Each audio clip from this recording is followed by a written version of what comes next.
हमारे साथ इस समय पूर्व थल सेना अध्यक्ष जनरल विक्रम सिंह जुड़ रहे हैं। बहुत स्वागत है सर आपका। एक तो आप सेना अध्यक्ष ही रहे हैं, ईस्टर्न कमान भी आपने संभाला है, और चीन जिस तरीके से आमतौर पर तो हम देखते हैं कि वो उसी सीमा पर ज्यादा करता है, लद्दाख तो कभी कभार घूम फिर कर आता है। इस बार सबसे पहले सर, मैं इससे पहले कि विस्तार में चीन के साथ जुड़े तमाम सवाल आपसे पूछूं, आपसे जुड़े सवाल पूछूं, उससे पहले मैं आपसे जानना चाहती हूं कि आप उम्मीद कर रहे हैं कि आज कमांडर स्तर की बातचीत से फाइनल नतीजा निकल जाएगा, लेकिन या फिर चीन से अभी थोड़ा सा और बातचीत करती रहनी पड़ेगी? देखिए श्वेता जी, ऑप्टिमिस्ट होने में कोई हर्ज नहीं है और मैं ऑप्टिमिस्ट हूं कि कुछ हल निकलना चाहिए। लेकिन देखिए ऐसे है कि अल्टीमेटली हल इसका जरूर निकलेगा और निकलेगा मिलिट्री और डिप्लोमेटिक लेवल्स को कंबाइन करके ये हल निकलेगा। डिपेंड करता है कि जैसे मैंने एक दो बार पहले भी डिस्कशन में बताया, आपके इंडिया टुडे चैनल पे भी मैंने बताया है कि देखिए हमने डिसाइड करना देखना है कि चीन ने ये क्यों किया, और अगर उसका ये मुद्दा जो उनका इंटेंशन था अगर वो हल हो गया है तो वो यकीनन मान जाएंगे। और लेकिन मैं समझता हूं कि इसको प्रोलॉन्ग करना जो है वो चीन के हित में नहीं है अभी, और चीन चाहेगा कि इसका जो है एक एमिकेबल जो है रेजोल्यूशन हो जाए, और इसके तहत मुझे लगता है शायद आज हो जाना चाहिए, लेकिन ज्यादा से ज्यादा अगर करेंगे तो शायद एक आधा मीटिंग और जो है शायद उसको करके ये इसका हल निकल आएगा। लेकिन मैं ऑप्टिमिस्ट हूं कि इसका हल निकलना चाहिए। ये टैक्टिकल लेवल के ऊपर है। मैं इससे पहले आपकी डिस्कशन सुन रहा था, हम एक वॉर जोन के इलाके की बात कर रहे हैं, उसकी जरूरत नहीं है। ये बड़ा टैक्टिकल नीचे लेवल के ऊपर ये कार्रवाई चल रही है, ये पहले भी होती रही है। इसका हमने हल ढूंढते रहे हैं मिलिट्री और डिप्लोमेटिक लेवल के ऊपर, और इसका अभी हल निकलेगा। क्योंकि देखिए at the level of prime minister और जी जिनपिंग जो प्रेसिडेंट है चीन के, एक समझौता हो रखा है कि जो एक कोऑपरेटिव, जो एक कोलैबोरेटिव, जो स्ट्रेटेजिक पार्टनरशिप है, ये दोनों देशों के हित के अंदर है, दोनों देशों को ग्रो करने के लिए, एम्पावर करने के लिए। और उसके लिए मैं नहीं जानता कि एक टेक्निकल लेवल का जो ऐसा छोटा सा एक जो इंसिडेंट है, वो जो हमारा एक अच्छा बेहतरीन रिलेशनशिप जो जा रहा है, और हमने देखा डोकलम के बाद जो दो इनफॉर्मल मीटिंग हुई थी उसके अंदर उभर के आया था, मुझे नहीं लगता कि उसके अंदर कोई चोट पहुंचेगी और ये इसका हल जल्दी निकल आएगा।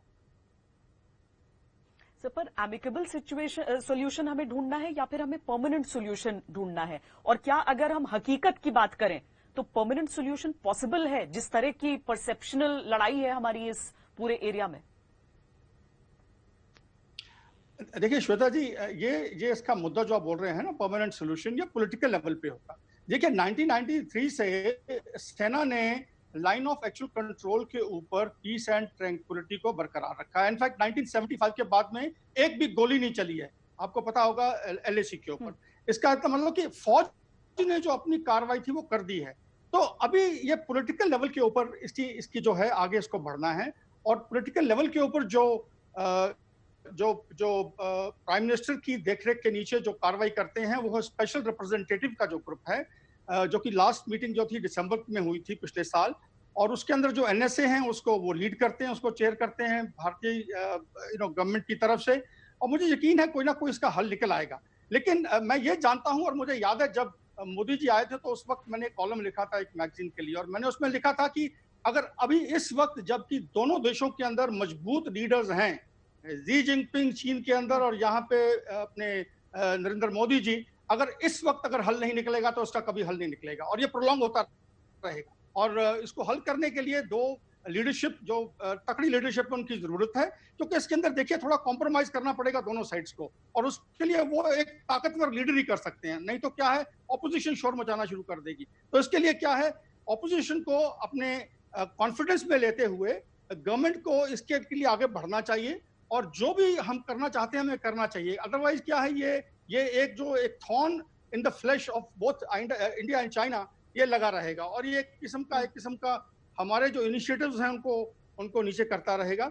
लेकिन आपको मैं इतना भी बता दूं कि जो आज मैकेनिज्म्स हैं, जो आज हमारी एग्रीमेंट्स हैं, जैसे लास्ट जो एग्रीमेंट 2013 में साइन हुई थी, बॉर्डर डिफेंस कोऑपरेशन एग्रीमेंट, ये बहुत ही मुफीद हैं, और ये कार्रवाई चलती रही है। तो उसको ज्यादा हमने बढ़ चढ़ के देखना नहीं है। लेकिन क्योंकि आपने प्रश्न किया इसकी परमानेंट सोल्यूशन का, तो मैं यही कहूंगा ये एक बहुत ही मुफीद, एक बेहतरीन वक्त है, जबकि दो पावरफुल लीडर्स हैं दोनों तरफ, और इनको अपनी जो अपोजिशन है, बाकी पार्टियां, जो बाकी स्टेक होल्डर्स हैं, उनको साथ में लेके एक सोल्यूशन इवॉल्व करना चाहिए ताकि इसका हल निकल सके परमानेंट। बाकी ग्राउंड के ऊपर जो है ये सीसॉ बैटल चलता रहेगा, ये कार्रवाई चलती रहेगी। और मैं आपको इतना बता दूं, और ये उभर के आया है पहली डिस्कशन के अंदर भी, कि 1962 वाली सेना नहीं है अभी, और चीन जानता है।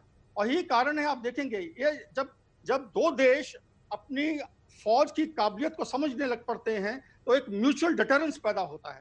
आज वो म्यूचुअल डिटरेंस है, चीन पंगा नहीं लेगा, उसको पता है कि अगर वो पंगा लेगा तो क्या होगा, क्योंकि दोनों जो सेनाएं वो जानती हैं कि जो एक कॉन्फ्लिक्ट है उसका जो कॉन्सिक्वेंसेज हैं बड़े वो भयंकर होंगे।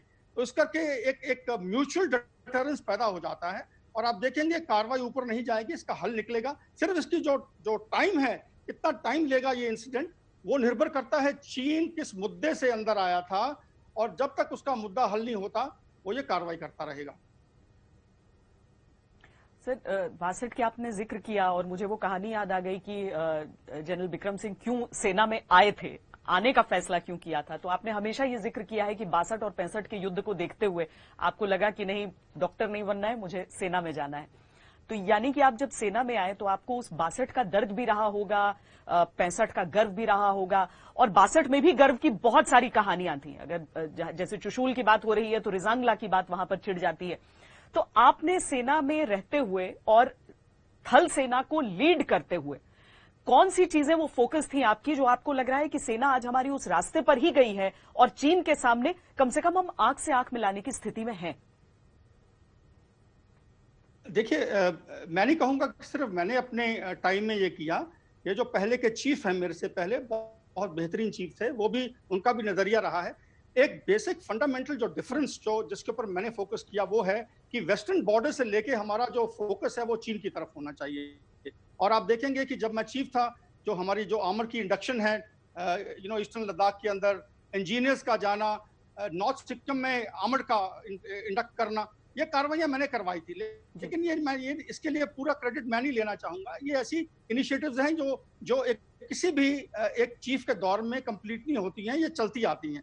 लेकिन मैं आपको इतना बता दूं कि हाँ, मेरा गौर था नॉर्दर्न बॉर्डर्स की तरफ देखते हुए कि हमें जो पाकिस्तान है, हमें इसकी परवाह नहीं करनी चाहिए। हमारे कम्बैट रेशियोज बहुत बढ़िया हैं, और आपने देख लिया बालाकोट के बाद में क्या कार्रवाई हुई है। और तो पाकिस्तान, हमें बेसिकली हमने देखना है कि वो पंगा लेता है तो हम प्यूनिटिव स्ट्राइक्स कर सकें, जो हम करते आए हैं। अब हमने उसको दर्शा दिया है, पॉलिटिकल विल को हमने दर्शा दिया है। लेकिन जहां तक चीन का सवाल है, मैं समझता हूं कि हमें अपने इंफ्रास्ट्रक्चर को हमने बनाना है, अपने कम्बैट पावर को हमने तैयार करना है, जो हम कर रहे हैं लगातार। और ताकि देखिए, जब कम्बैट पावर हमारा बेहतरीन हो जाएगा चीन के मुकाबले में, तो जैसे मैंने कहा म्यूचुअल डिटरेंस। और म्यूचुअल डिटरेंस क्यों आया है? देखिए, जब से ये हमारी एक्सरसाइजेज शुरू हुई हैं चाइना के साथ में, पहले चीन जानता नहीं था हम क्या हैं। अब जब चीन हमारे साथ उसने इंटरऑपरेबिलिटी बढ़ाने के लिए counter terrorist operation, disaster relief operations के अंदर जो हम करते हैं अपनी आर्मी टू आर्मी एक्सरसाइजेज, उसने देखा है कि हमारी कार्रवाइयां कैसे होती हैं, हमारा जोश हमारे जवानों में क्या है। और मैं आपको इतना बता दूं श्वेता जी, देखिए, पाकिस्तान ने ठीक है हमारा खून जरूर बहाया है J&K के अंदर, लेकिन चीन को यह भी पता है, और मैं आपको बता दूं, मैंने एक बार पहले भी कहा है कि every cloud has a silver lining. देखिए, उस अखाड़े के अंदर, जम्मू कश्मीर के अंदर, जो हमारे जवान जो मजबूत हुए हैं, जो बैटल हार्डन हुए हैं, आज एक हमारा जो सिपाही है वो किसी भी सेना के 10 सिपाहियों के बराबर है। मैं आपको ये बताना चाहता हूँ। और ये इतनी बेहतरीन एक ट्रेनिंग ग्राउंड है जिसके अंदर मैंने कहा ठीक है हमने खून पसीना बहाया है, लेकिन on the flip side, on the other side, जो हमने इसमें हासिल किया है वो है हमारी कॉम्बैट पोटेंशियल, जो कि एक इंटेंजिबल एसेट है कॉम्बैट पावर का। और किसी देश के पास, किसी सेना के पास में ऐसा इंटेंजिबल कॉम्बैट पावर का ये उनके पास मुद्दा नहीं है, हमारे पास है ये। जनरल सिंह, बहुत बड़ी बात आप कह रहे हो। मुझे याद आ गया 2014 में मेरा ख्याल है चाइना के एक जनरल रिटायर कर रहे थे और उन्होंने एक कॉन्फ्रेंस में सिंगापुर में कहा कि मुझे हमेशा ये इस बात का अफसोस रह जाएगा कि मैं कभी किसी युद्ध में नहीं लड़ पाया। चाइना इस चीज को समझता है कि उसके पास वॉर एक्सपीरियंस नेग्लिजिबल है, और मुमकिन है आप जो बता रहे हैं कि वॉर जब एक्सरसाइजेज हमारे ज्वाइंट होते हैं तो उसमें चाइना इन चीजों को देखता है। जिस तरह से टेरर से हम लड़ रहे हैं रोजाना, जिस तरीके से वो एक्सपर्टीज हासिल कर रहे हैं, जिस तरह से हम हर तरफ की सीमाओं पर हमें हमेशा सतर्क रहना है, चीन के साथ एक ये चीज आ जाती है और शायद वो इस चीज को देख रहा हो, वो समझ रहा हो कि भारत को वो कमजोर समझने की गलती ना कर सके एक पल को भी। बिल्कुल श्वेता जी, आपने ठीक कहा। देखिए, जब मैं बात कर रहा था ना इंटेंजिबल एसेट्स की, चीन ये भी जानता है जो हमारी लीडरशिप है, हमारी मिलिट्री लीडरशिप बहुत ही आले दर्जे की है।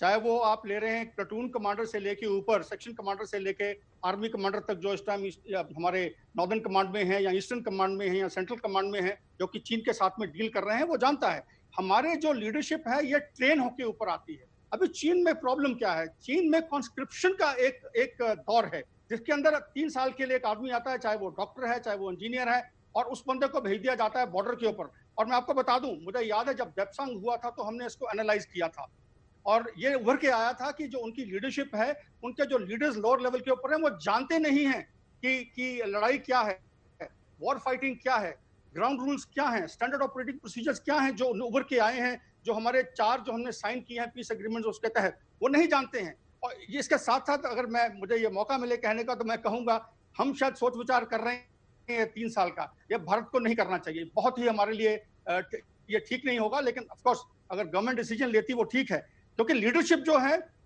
इसके अंदर मजबूती तब आती है जब एक जो ऑफिसर है वो नेशनल डिफेंस एकेडमी या आईएमए से या ओटीए से अपनी ट्रेनिंग लेके आता है, और वो समझता है कि उसकी लीडरशिप की क्या क्या उसकी वैल्यूज होनी चाहिए, क्या उसकी कॉम्पिटेंसीज होनी चाहिए, क्या उसके पहलू होने चाहिए जिसके तहत वो लीड करके जवानों को आगे से लीड करके जंगे मैदान के अंदर जो है जीत हासिल कर सके।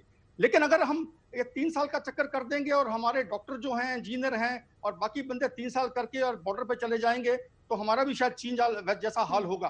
तो मैं चाहता हूं कि जो हमारे अभी सिस्टम जो है लीडरशिप को तैयार करने का, इसको हमें टच नहीं करना चाहिए और 10-15 साल तक, जब तक कि हम एक सुपर पावर नहीं बन जाते। और मैं इतना आपको बता दूं, इंडिया राइज कर रहा है और इंडिया राइज करेगा, आप देखेंगे रीजन के अंदर। आज क्यों चीन के साथ में थोड़ा ये पंगा हो रहा है? क्योंकि दोनों जो हैं जायंट्स, एशियन जायंट्स, ये ग्रो कर रहे हैं, ऊपर के ऊपर आ रहे हैं। और यकीनन जब दो जायंट, जो दो ताकतवर पहलवान जब उठते हैं अखाड़े के अंदर, तो थोड़ी टेंशन फ्रिक्शन आती है, वो आएगी जरूर।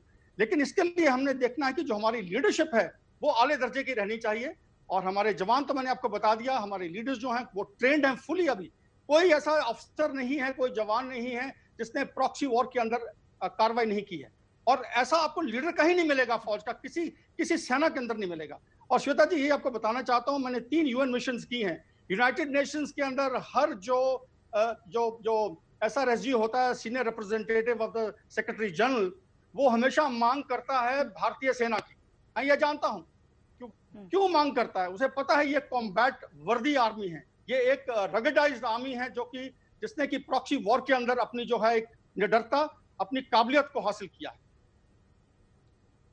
वाकई जनरल विक्रम सिंह, क्या आपको लगता है ऐसा कि चूंकि इंडिया को एक स्ट्रेटेजिक पार्टनर के तौर पर यूएस देख रहा है, या फिर ऑस्ट्रेलिया से नजदीकियां बढ़ रही हैं, या फिर जापान उस तरीके से एक चाहता है कि साझेदारी रहे, ये चीजें चाइना को डिस्टर्ब कर रही होंगी? ये सिर्फ हम एक लोकल इफेक्ट न समझें एलएसी पर जो कुछ चल रहा है, बल्कि एक बड़ी तस्वीर देखें उसकी?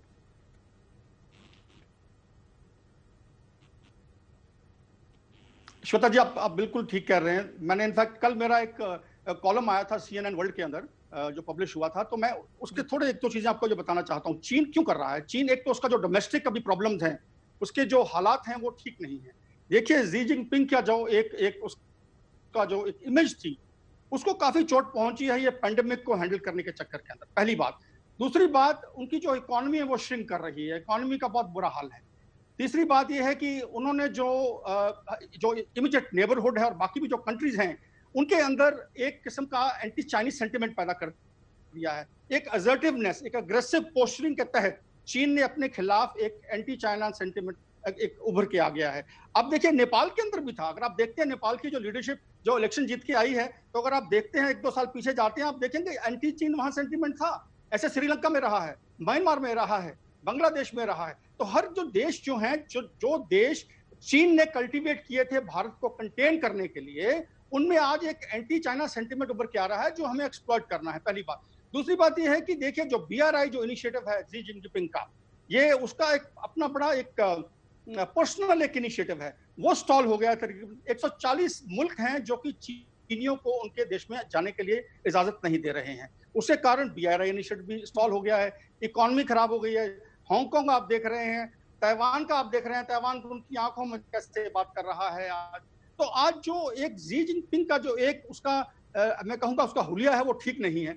उस डाइवर्शन एक टैक्टिक्स के तहत देखिए चीन 2 टैक्टिक्स का इस्तेमाल करता रहा है। जहां तक सवाल है उसके एक्सटर्न, उसके अंदर वो इंड्यूसमेंट और इंटिमिडेशन का इस्तेमाल करता आया है, और भीतर अपने इंटरनल डोमेन के अंदर चीन जो है वो हमेशा विप अप करता रहा है, अपने जो सेंटिमेंट्स हैं, एक नेशनलिस्ट जो फर्वर है उसको विप अप करता रहा है, उभारता रहा है, ताकि वो जो उसके जो खामियां हैं, उसके जो इनएडिक्वेसीज हैं, उनके ऊपर पर्दा पड़ जाए। तो ये चीजें देख के इन्होंने किया है। साथ ही साथ देखिए जो 370 हमने एब्रोगेट किया है, उसने सहानुभूति अपनी दिखाने के लिए पाकिस्तान के साथ में भी ये किया होगा। तो मेरा कहने का मतलब ये है कि चीन किसी नजरिए से आया था, इनमें से कोई भी एक हो सकता है या एक से ज्यादा हो सकते हैं, लेकिन ये कार्रवाई तब खत्म होगी क्योंकि ये देखिए चीन को ये सुख नहीं करता है जब उसकी प्लेट फुल है प्रॉब्लम्स के साथ में, वो क्यों इंडिया के साथ में एक और प्रॉब्लम लेगा। और इंडियन आर्मी उसे पता है ये 62 की सेना नहीं है, पंगा लेगा तो मार खाएगा। तो इस करके वो बेहतर यही है, मैं चाहूंगा कि हमें टेम्परेचर्स को नीचे रखना चाहिए, कूल रखना चाहिए, टेक्टिकल लेवल के ऊपर मसल फ्लेक्सिंग होनी चाहिए, ऑपरेशनल स्ट्रेटेजिक लेवल के ऊपर, डिप्लोमेटिक लेवल के ऊपर हमें तहजीब से चलना चाहिए। जो हमने जो स्टैंडर्ड ऑपरेटिंग प्रोसीजर्स हमने कायम किए हुए हैं, जो हमारी पीस एग्रीमेंट्स के हैं, जो हमने साइन किए हैं 1993, 1996, 2005, 2013, उसके तहत हमें चलना चाहिए और मसल फ्लेक्सिंग सिर्फ नीचे रहनी चाहिए। हमें फालतू कोई बात नहीं करनी चाहिए जिससे कि टेम्परेचर्स बढ़े, जो कि दोनों देशों के लिए ठीक नहीं होंगे।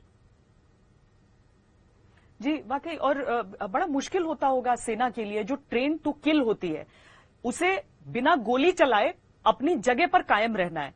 लेकिन जनरल विक्रम सिंह, हमने डोकलाम में भी ये देखा। आपको लगता है डोकलाम से चीन ने क्या सीखा होगा हिंदुस्तान के लिए कि 73 डेज हम खड़े रहे वहां पर और आखिरकार उसे पीछे हटना पड़ा था? देखिए जो सबसे एक अहमियत लेसन जो उभर के आया वो ये है कि हम वो ताकत रखते हैं, वो मिलिट्री प्रोवेस, मिलिट्री पावर हमारे में है कि हम चीन की आंखों में देख सकते हैं। और चीन ये देखने में आया है हिस्टोरिकली, अगर आप देखते हैं तो वो उस मुल्क की इज्जत करता है जिसकी मिलिट्री स्ट्रांग है, ये ताकत को हमेशा रिस्पेक्ट करता है चीन। तो डोकलाम के अंदर ये मैसेज बड़ा लाउड एंड क्लियर किया कि देखिए आप जो भारतीय सेना है उसे आप 62 की सेना मत देखिए। दूसरी बात ये भी है कि देखिए जो कॉम्प्रिहेंसिव नेशनल पावर है हमारे देश का, वो बढ़ रहा है, चाहे वो इकोनॉमी है, वो हमारा पॉलिटिकल इनिशिएटिव्स आप देखिए, जो हमारे जो इकोनॉमी, खैर वो तो इकोनॉमी पूरी दुनिया की इस वक्त सफर कर रही है, लेकिन जो बाकी पहलू हैं कॉम्प्रिहेंसिव नेशनल पावर के तहत चीन के साथ हम भी ऊपर बढ़ रहे हैं, ठीक है, वो थोड़ा आगे पहुंचने के लिए। और दूसरी बात देखिए श्वेता जी, ये है कि जब एक मुल्क जब सुपर पावर के पास में उस स्टेचर के पास में आता है ना, तो वो थोड़ा अग्रेसिव हो जाता है। तो चीन थोड़ा अग्रेसिव हो रहा है, हम भी अग्रेसिव हैं। देखिए हम भी, आपने देखा होगा क्या किया है ये पाकिस्तान के अंदर, वो हमारा खून बहाता रहा, हम चुप करके देखते रहे, लेकिन जब उसने उड़ी किया, उसके बाद में पुलवामा किया, तो क्या उसका रिजल्ट निकला। तो हम भी वो जो एक अग्रेसिव पोस्चर है उसको अडॉप्ट कर रहे हैं, क्योंकि हम कॉम्प्रिहेंसिव नेशनल पावर हमारा बढ़ रहा है और हमारे में वो पॉलिटिकल विल आ रही है कि ठीक है, हम इन चीजों को ऐसे आराम से नहीं लेंगे। हम दुश्मन जो है, दुश्मन नहीं, जो एडवर्सरी है हम कहूंगा मैं, जो मुल्क हमारे साथ नहीं चल रहा है, हमारी आंखें दिखा रहा है, तो उसे वो हम नहीं करने देंगे। कोई बुरी नजर को देश के ऊपर हम पड़ने नहीं देंगे। और ये बहुत बेहतरीन तरीके से जो हमारे डिफेंस मिनिस्टर हैं, मैं उनको सुन रहा था, उनकी जो डिस्कशन हुई थी आपके साथ, शायद आप ही ने उनकी डिस्कशन बोली थी, बड़े बेहतरीन तरीके से उन्होंने कहा कि हम देखिए, हम किसी को तंग नहीं करना चाहते हैं, हम हर मुल्क के साथ में अच्छे सलूक रखना चाहते हैं। और ये बहुत ही एक स्ट्रेटेजिक लेवल के ऊपर बहुत बढ़िया मैसेज गया है कि देखिए हम आपके साथ में बहुत बढ़िया बेहतरीन हम चाहते हैं रिलेशंस, लेकिन लोअर लेवल के ऊपर हम जो है ये ऐसी नॉनसेंस उसको एक्सेप्ट नहीं करेंगे। हमारी मिलिट्री जो है आपकी मिलिट्री का सामना करेगी टेक्निकल लेवल के ऊपर। चाइना के साथ हमारी बहुत लंबी सीमा है सर, उसमें लद्दाख में अभी हो रहा है, लेकिन आमतौर पर जो अरुणाचल के हिस्से को लेकर चीन का रुख रहता है वो हमेशा सामने है। इतनी बड़ी सीमा, इतने सारे अनरिजॉल्व्ड इश्यूज, अगर हम सचमुच में सोचते हैं कि बातचीत के जरिए ये निकलना है, क्या एक बहुत लंबा समय लगेगा, या अगर हम दृढ़ निश्चय कर लें तो उसका नतीजा जल्दी निकल सकता है? देखिए श्वेता जी, ऐसे है कि as luck would have it, ये हमारे पार्लियामेंट में एक स्टेटेड पोजीशन है हमारी कि ये इलाका हमारा है। इसी प्रकार से चाइना ने वो स्टेट किया हुआ है। तो जब उस लेवल के ऊपर ये दोनों देशों ने अपना जो नजरिया दर्शाया हुआ है, तो एक समझौते के ऊपर आना इतना आसान नहीं है। बड़ा कॉम्प्लेक्स, बड़ा वेक्स्ड एक ये बॉर्डर इशू है। इसी के लिए बोलते हैं इसके क्यों टाइम लग रहा है।